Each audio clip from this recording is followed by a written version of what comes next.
Bonjour et à tous ceux qui vont entendre cette vidéo.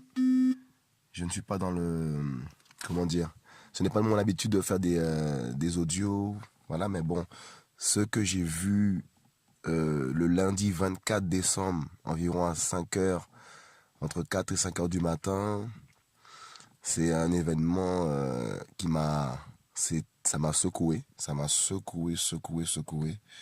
Et je pense que si le Seigneur a permis que je puisse voir ça, c'est pour le partager. Parce que garder ça pour moi, c'est un peu compliqué. Et c'est très important ce que je vais dire. Et on peut mener notre petite vie. On peut penser que tout va bien et que Jésus est loin de revenir, loin, très loin, on a encore du temps. Mais en vérité, on a très peu de temps. Le temps est compté. Il y a très peu de temps, donc c'est pour cela que cet audio, je le fais par la grâce de Dieu. Et que chacun puisse vraiment écouter, que celui qui a des oreilles puisse entendre, et ce que Dieu veut nous communiquer à nous tous. Il est temps de se préparer, il est temps de se sanctifier véritablement, de faire la paix. Là où il n'y a pas la paix, il est temps d'avoir un cœur pour Jésus-Christ de Nazareth. Parce que le monde va être secoué, les nations vont être secouées puissamment parce que l'enlèvement est plus que proche. Et alors avant de commencer, de raconter ce que j'ai vu, j'étais d'abord dans un lieu qui était dans une tour avec il y avait plein de, c'est comme dans un bureau, il y avait plein de personnes qui étaient là, ils étaient chrétiens. Mais leur attitude, leur manière de faire les choses, c'était pas du tout l'attitude d'un enfant de Dieu. Il y avait du rap chrétien, il y en a qui chantaient des choses mondaines, mais on croyait que c'était de Dieu. Et il y avait une tristesse dans mon cœur quand je voyais toutes ces personnes, c'était terrible. Mais c'était un lieu qui était revendiqué être chrétien, quoi, tout simplement. Et j'ai vu même dans cet endroit j'ai cru voir des gens qui étaient dans la vérité. Il y en a qui m'ont vu, ils ont fait comme s'ils ils m'ont pas vu. Et lorsqu'ils ont vu que je les ai vus, ils sont venus me dire bonjour, mais ils étaient dans un lieu un peu où il y avait la compromission. C'était vraiment bizarre, quoi. C'était vraiment bizarre. Et puis dans le son, je me suis retrouvé sur mon lit. J'étais sur mon lit et subitement, j'ai été aspiré vers le haut, aspiré. Et d'un coup, je commence à voir en fait ce qui se passe dans divers lieux. J'ai vu dans les cités ce qui se passait dans les bâtiments, les lumières commencent à s'allumer la nuit. Des gens commencent à crier, leur enfant avait disparu. D'autres endroits, des chrétiens étaient emmenés en garde à vue, leurs vêtements étaient retirés.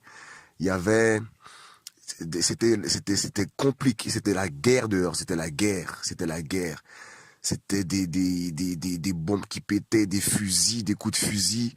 Et les gens se cachaient, tout ça pour ne pas mourir. Et c'était terrible, il y avait une angoisse, mais c'était terrible. Et du coup, qu'est-ce que j'ai vu encore dans le songe?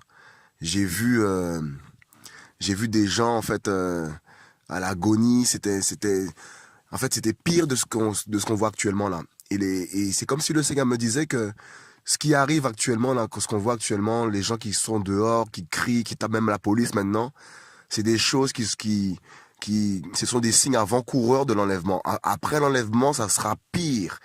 Dieu me faisait comprendre il y aura plus de justice. Il y aura plus de justice. Il y aura plus de frein en fait. Il y aura plus de frein, voilà. Il y aura plus de frein. Les gens vont faire n'importe quoi. Ce sera la guerre. Ça va être atroce.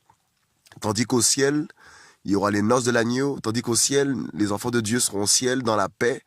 Pendant que sur terre, ce sera le chaos total. Et je crois que Dieu nous avertit, Dieu nous avertit qu'il revient et qu'il faut se préparer, se mettre à part. Ce que j'ai vécu là, c'était comme si c'était la réalité. Je n'ai jamais vu un songe, je n'ai jamais fait de songe comme ça, je n'ai jamais vu ça comme ça. C'est comme si pour moi c'était réel, c'était terrible. Donc l'enlèvement arrive, Jésus-Christ, notre Père, notre Dieu arrive, le monde est mûr, la terre connaîtra un chaos terrible. Purifions-nous, sanctifions-nous, Prions avec nos familles, prions avec nos familles. Allons voir les gens avec qui il n'y a pas la paix. Préparons-nous, sanctifions-nous, ayons un cœur pur devant Dieu afin d'être enlevés au son de la trompette. Je vais juste lire un passage avant de terminer. Dans 1 Thessaloniciens 4, verset 15. Voici en effet ce que nous disons par la parole du Seigneur. Nous les vivants qui restons pour l'avènement du Seigneur, nous ne précéderons pas ceux qui dorment. Car le Seigneur lui-même, avec un cri de commandement et une voix d'archange, et avec la trompette de Dieu, descendra du ciel, et les morts en Christ ressusciteront premièrement. Ensuite, nous les vivants qui restons, nous serons enlevés ensemble avec eux dans les nuées à la rencontre du Seigneur dans les airs. Et ainsi nous serons toujours avec le Seigneur. C'est pourquoi consolez-vous les uns les autres par ces paroles. Voilà le message de la parole de Dieu. Préparons-nous. Voilà ce que j'ai reçu aujourd'hui 24 décembre entre 4h et 5h du matin. Que Dieu nous bénisse, que Dieu nous protège, que Dieu nous garde. Amen.